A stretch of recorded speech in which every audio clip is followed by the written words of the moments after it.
This grass, which is the Orbiter capital lens grass, was probably in his garden. Which side? The trees.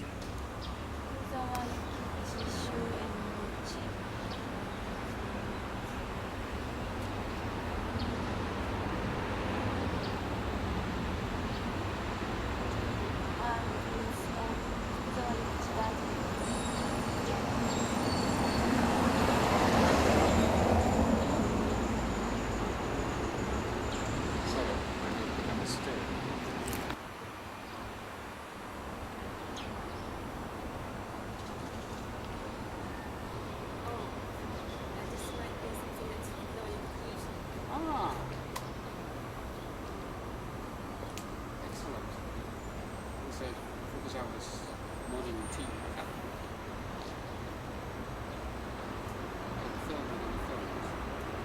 Two of my great heroes, Tocqueville and Fukuzawa. So nice to have his copy of.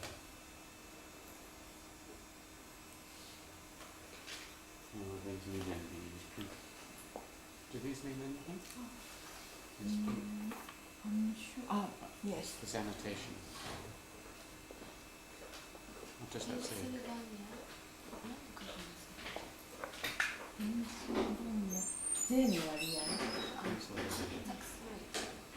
Tax rate in Pennsylvania.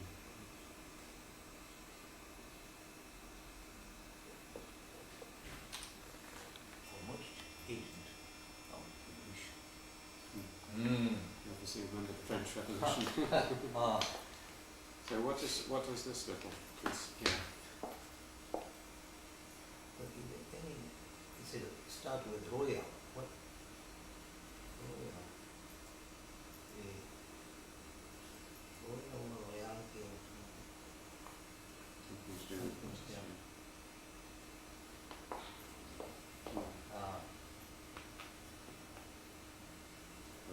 sounds like peers or something like that. Peerage.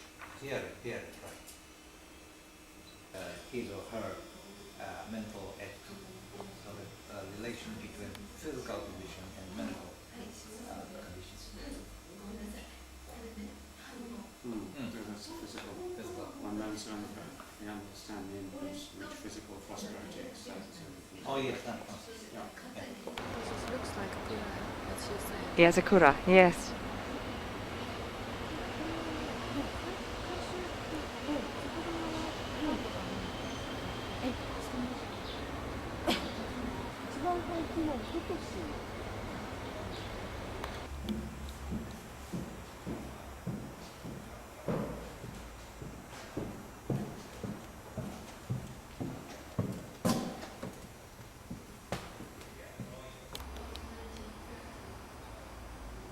$19.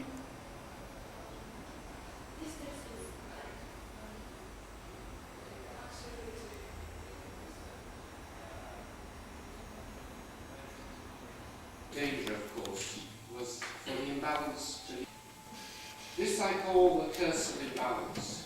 Those in power must always take stock of themselves. There must be limits on the powerful.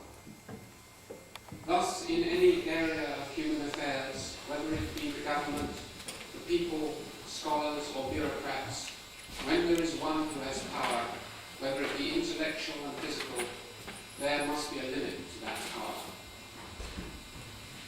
As Carmen Blacker summarizes his thought here, the reason why it was so important for the governments and people's respective spheres to be kept separate was that in the proper balance between the two lay one of the secrets of progress in civilization. Thus, it was precisely in her failure to appreciate the importance of this balance, Fukuzawa was convinced, that Japan's greatest weakness lay. He argued that the government should be strictly limited in its objectives. Like the night watchman of state, advocated by his Scottish Enlightenment predecessors 100 years earlier, he believed that the view that the government should not encroach on the private sphere meant that it should have nothing to do with such activities as religion, schools, agriculture, or commerce. In advocating this balance and separation, he believed that he was going against the grain of the Confucian and Chinese legacy in Japan. There was a strong inclination, as we have already seen, to merge kinship and political allegiance, which tended towards autocracy in both. In the countries of Asia, the ruler has been called the parent of the people have been called his subjects and children. In China, the work of the government has been called the office of shepherd of the masses, and local officials were called the shepherds of such and such provinces. This attitude permeated the whole of the hierarchical structure of deference and arrogance, which he had noted in his youth. Maybe each other's smelly objects. Or an apple. Yes, I have that here. Okay, let's do the key incident bit now. Right? A key incident was when Fukuzawa started to read the educational course published by William and Robert Chambers. There was a volume explaining in a simple way the principles of Western economics. Fukuzawa described how I was reading Chambers' book on economics. Okay?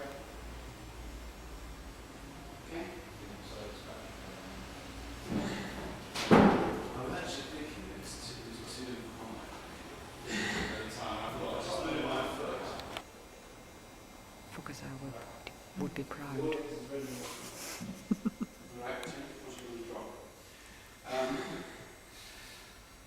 A key incident was when Fukuzawa started to read the educational course published by William and Robert Chambers. It was a volume explaining in a simple way the principles of Western economics. Fukuzawa described how I was reading Chambers' book on economics.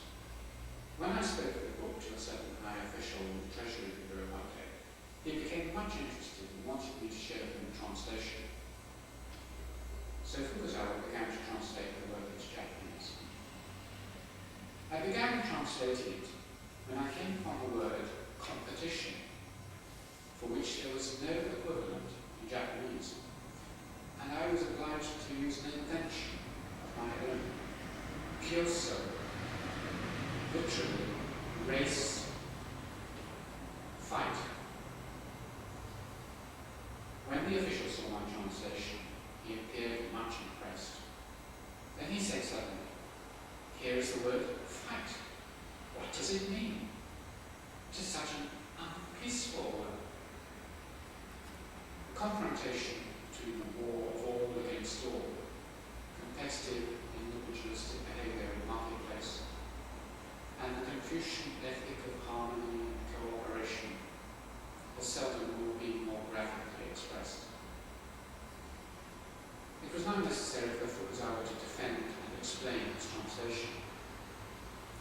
He insisted that the bitter confrontational element in Western capitalism had to be swallowed, not merely by merchants, but by everyone. I suppose he would rather have seen some such phrase as, "Men be kind to each other," in a book on economics, or "a man's loyalty to his lord," open generosity from a merchant in times of national stress, etc. But I said to him, "If you do not agree to the word fight, I am afraid I shall have to erase it entirely. There is not any other term that is faithful to the original." It was a message which Adam Smith